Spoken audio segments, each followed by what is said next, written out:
Queridos, dando sequência então na nossa discussão, eu gostaria de trabalhar com vocês agora, nesse bloco, o nosso próximo dispositivo, o artigo 109, e depois a gente vai trabalhar o artigo 207, que é de suma importância para a discussão da aula de hoje, tá bem? Então vamos lá. Com relação ao artigo 199, o atentado contra a liberdade de associação, nós temos que deixar muito claro que a tutela ao bem jurídico aqui se destina à liberdade de associação, que está lá prevista no artigo 8º, inciso 5º da Constituição Federal, onde se assevera que é livre a liberdade, né? O sujeito é livre para associar-se a qualquer entidade. Essa associação, doutores, ela é dada pela lei, ela é interpretada tanto no sentido de pessoas jurídicas como no sentido de pessoas físicas. Então, é plenamente possível uma associação envolvendo pessoas jurídicas. E essas pessoas jurídicas podem sim ser vítimas de delitos contra a organização do trabalho. Guardem isso. É perfeitamente possível uma associação de pessoas jurídicas. E essas pessoas jurídicas podem ser vítimas de crimes contra a organização do trabalho. Então, nesse aspecto, façamos pausadamente a leitura do dispositivo para entendermos as elementares do tipo penal e depois fazermos novamente o enfrentamento do debate jurisprudencial quanto ao tema. Vamos lá. Constranger alguém, constranger novamente no sentido de obrigar, mediante violência ou grave ameaça, a gente já aprendeu o que é violência ou grave ameaça, a participar ou deixar de participar de determinado sindicato ou associação profissional. Preceito secundário, detenção de 1 mês a 1 ano e multa, além da pena correspondente à violência.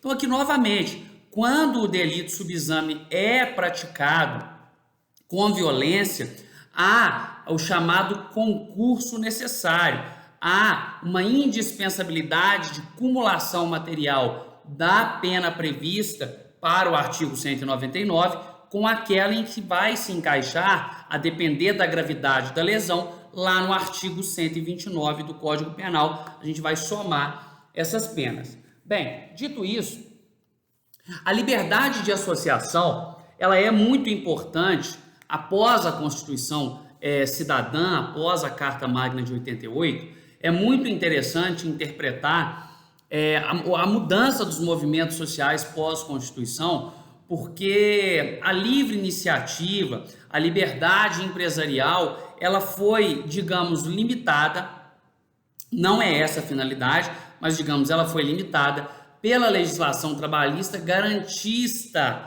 do direito dos trabalhadores. Veja-se que a legislação trabalhista ela não deve ser entendida, pessoal, como uma legislação que busca privilegiar classes ou privilegiar os trabalhadores em detrimento dos empresários. Ao contrário, a legislação trabalhista busca a equiparação. A legislação trabalhista busca uma isonomia. A legislação trabalhista tem natureza de ação afirmativa.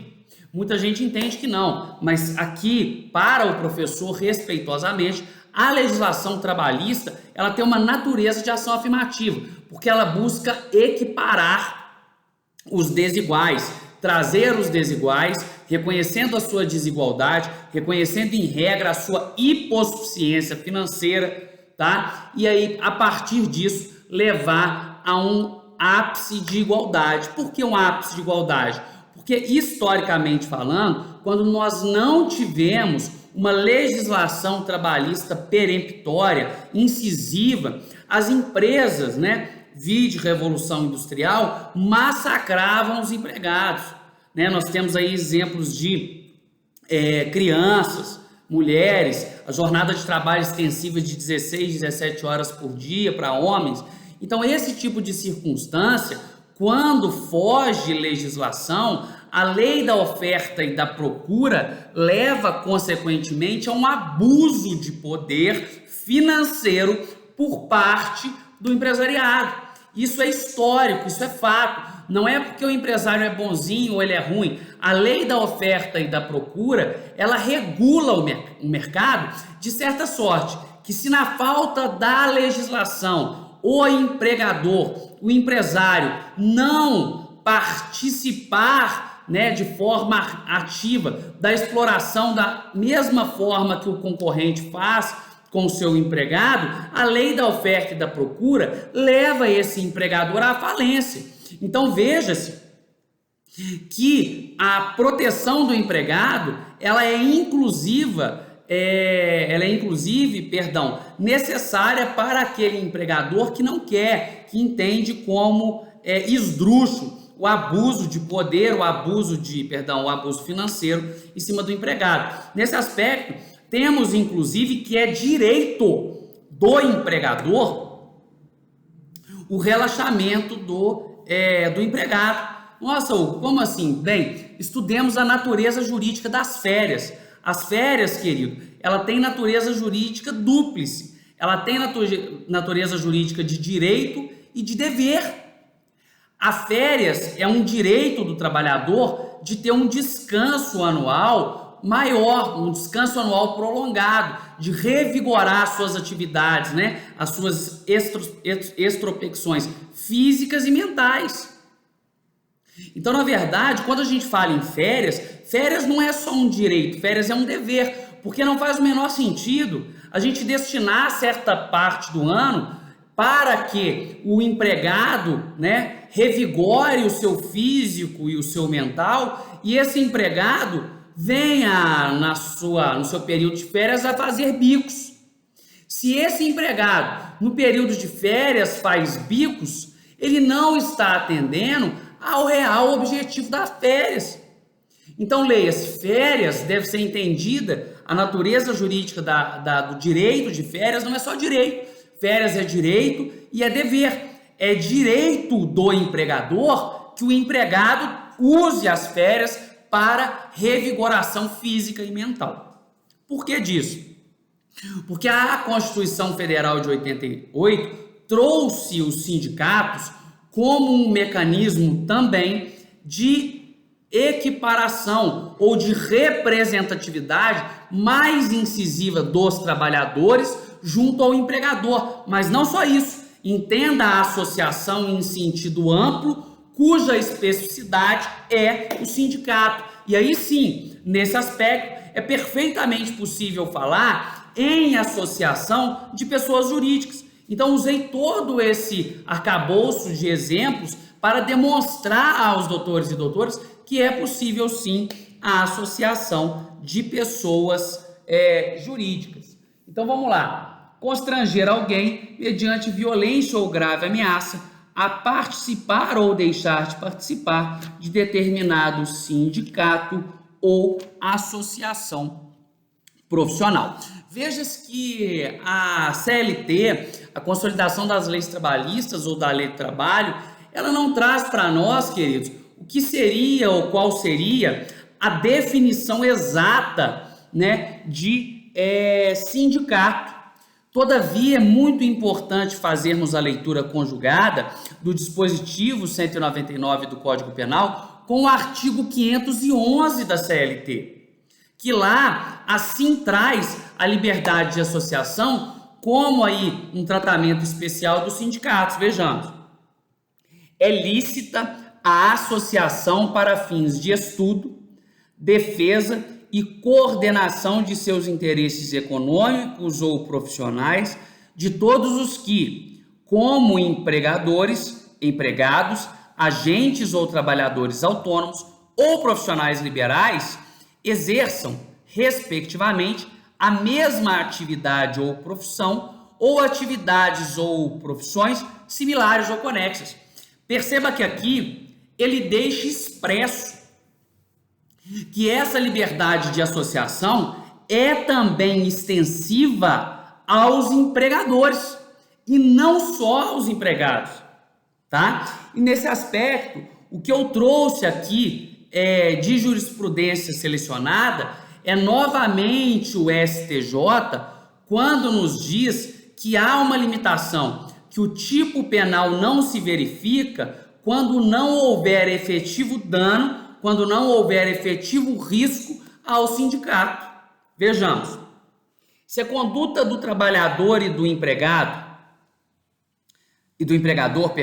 não gera sequer perigo para a organização do trabalho, não extrapolando efeitos a sindicatos ou associações profissionais, quer dizer, não houve extrapolamento nenhum, não houve reverberação, não houve consequência nenhuma aos sindicatos, tá? Ou à associação profissional. Não se configura o crime do artigo 199. Atentado contra a liberdade de associação. Só haverá resultado próprio deste crime ocorrendo perigo para a existência do sindicato ou da associação profissional, o funcionamento do sindicato ou da associação. Então, nesse caso, o STJ deixa expresso para nós aqui que o delito exige um risco efetivo ao sindicato ou à associação profissional. Não basta simplesmente que uma vítima seja ali compelida a participar ou não participar de sindicato, se essa ação do agente não reverberou, não trouxe nenhuma consequência para esse sindicato. E como que você vai fazer a leitura? Nossa, Hugo, então não teve crime? Não, teve crime sim. Teve crime, mas esse crime pode ser adstrito, né? Nós temos aqui como elementar a violência ou agravo e ameaça, pode ser adstrito tão somente a violência ou agravo e ameaça. Então é importante aqui conhecermos a jurisprudência dos tribunais superiores, subexamine agora o Superior Tribunal de Justiça. E agora vamos lá, vamos para o artigo 207, para a gente trazer algo mais palpável, algo mais para a nossa realidade. Temos aqui no nosso artigo 207 o aliciamento de trabalhadores de um local para o outro do território nacional. E no 208,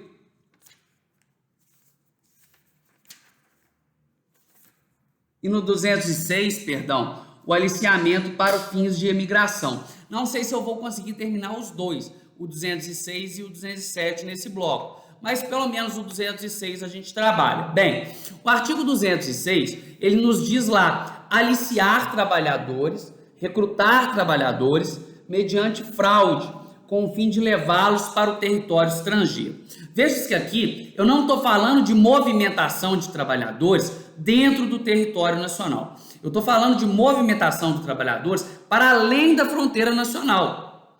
Nesse caso, alguns autores assim não entendem, mas eu entendo que a competência da Justiça Federal aqui subsiste independentemente do número de trabalhadores recrutados. Vamos lembrar, primeira coisa, a competência da Justiça Federal, segundo a jurisprudência, nos crimes contra a organização do trabalho, ela se dá quando? Quando há efetivamente um dano coletivo à organização do trabalho. Ou seja, se o dano é meramente individual, se o dano envolve tão somente prejuízos ou amarguras às vítimas, não estaríamos aí diante de uma competência da Justiça Federal. Contudo, eu falei aos doutores e doutoras que o artigo 109 da Constituição Federal regula a competência da Justiça Federal. E aqui, no dispositivo em estudo, entendo respeitosamente que em qualquer hipótese do cometimento de crime, independentemente do número de trabalhadores, desde que o mínimo de 3, daqui a pouco nós vamos entender, independentemente do número de trabalhadores aliciados, tá? Nesse caso aqui, a competência é indiscutivelmente da Justiça Federal. Por quê? Por conta da transnacionalidade do delito. O aliciamento para fins de imigração é um delito que tem dolo transnacional. Quer dizer, ele inicia no Brasil, ele se consuma no Brasil, mas ele só alcança o seu exaurimento fora da fronteira nacional. Então, a partir desse momento, quando eu estou dizendo que o delito tem dolo transnacional, os delitos transnacionais que transcendem as fronteiras da República Federativa do Brasil são delitos de competência de quem? Da Justiça Federal. E nesse aspecto, entendo por isso, por conta do dolo transnacional, que seria o artigo 206, aliciamento para fins de emigração, de competência da Justiça Federal. Muita atenção! Trata-se aqui de delito cuja peculiaridade é levar trabalhadores de dentro do Brasil para fora do Brasil.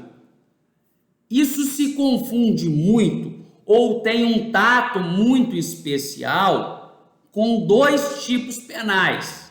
Quais sejam eles? Nós temos que analisar o artigo 206, analisando também o artigo 149-A do Código Penal e o artigo 149 do Código Penal. Tratar-se-á de redução à condição análoga à de escravo e de tráfico de pessoas. O artigo 206 deve ser lido em conjectura, em conjunto, em consonância com a redução à condição análoga à de escravo e também com o tráfico de pessoas. Note-se que aqui o dolo específico do agente é tão somente levar o trabalhador para fora do território nacional, o que per si já diferencia o delito do artigo 206, aliciamento para fins de imigração, daqueles previstos na redução à condição análoga de escravo, artigo 149, e tráfico de pessoas, artigo 149-A. Por quê? Porque o dolo aqui é tão somente a imigração. Ah, Hugo, entendi. Então o delito se consuma quando o trabalhador pisa em solo estrangeiro. Errado. Não. O delito se consuma com o convencimento. O delito se consuma no momento em que o trabalhador diz sim, no momento em que o trabalhador aceita o aliciamento. Outra perspectiva que nós temos que ver tem relação aqui com as elementares do tipo. Veja que o modus operandi previsto pelo legislador como sendo de execução do artigo 206 é a fraude. Vamos lá. Recrutar trabalhadores mediante fraude. O que seria fraude? Fraude é todo e qualquer ato capaz de ludibriar, capaz de causar a falsa percepção da realidade, capaz de atingir a prospectiva, a consciência pessoal do indivíduo, de forma a levar esse indivíduo ao erro ou a manter esse indivíduo ao erro.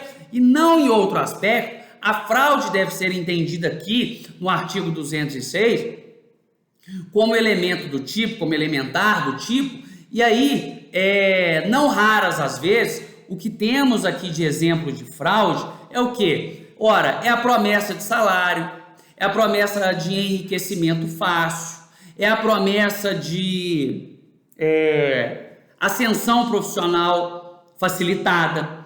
Temos aqui que deixar muito claro, e vou trazer o exemplo no artigo 207, que é o aliciamento de trabalhadores de um local para o outro território nacional. Temos aqui que deixar muito claro a questão das meninas que são aliciadas para trabalhar em outra localidade com a falsa promessa de serem modelos, de ganharem dinheiro, e são aí levadas à prostituição. Isso é delito muito mais grave do que o simples aliciamento de trabalhadores. Nós vamos ver na próxima aula. Então fiquem aqui atentos, estou deixando o dever de casa. Façam a leitura do artigo 149, façam a leitura do artigo 149-A e façam a leitura do artigo 206 e 207 do Código Penal. E aqui o que eu vou deixar claro? Eu vou deixar claro a divergência doutrinária para a gente fechar a aula de hoje com chave de ouro. Quando eu digo trabalhadores, quantos trabalhadores são necessários para a configuração do delito? Bem, uma parte da doutrina nos diz que o vernáculo, a língua portuguesa, quando trabalhada no plural, trabalhadores, ela nos diz ali que trabalhadores é mais de um. Então, 2 trabalhadores, o aliciamento de 2 trabalhadores, o convencimento de 2 trabalhadores para levá-los de um a outro local do território nacional, isso já seria por si suficiente para configuração do delito. Sob outro enfoque, temos uma segunda corrente. Essa segunda corrente nos diz, ora, essa não foi a técnica adotada pelo legislador. O legislador escolheu, quando quis que o delito se consumasse com 2 pessoas, ele nos diz não no plural, ele nos diz o número 2. Porque quando ele nos diz no plural, são 3 ou mais. Veja-se lá que no artigo 157, parágrafo 2º, inciso 2º, salvo melhor juízo, ele nos traz uma hipótese especial de execução do roubo do crime praticado por 2 agentes. Então lá, a técnica usada pelo legislador nos leva a crer, e essa é a corrente majoritária, adotada por Greco, Rogério Sanches Cunha e outros, de que o delito aqui subexame, ele se configuraria com um mínimo de 3 trabalhadores. Por quê? Porque essa é a técnica utilizada pelo legislador. O legislador, quando nos diz plural, dentro do Código Penal, ele quer nos dizer 3 ou mais. Quando ele quer dizer 2, ele escreve. Quando o crime é praticado contra 2 pessoas, quando o crime é praticado por 2 agentes. Tá certo? Então, na próxima aula a gente volta. Beijo, bom final de semana.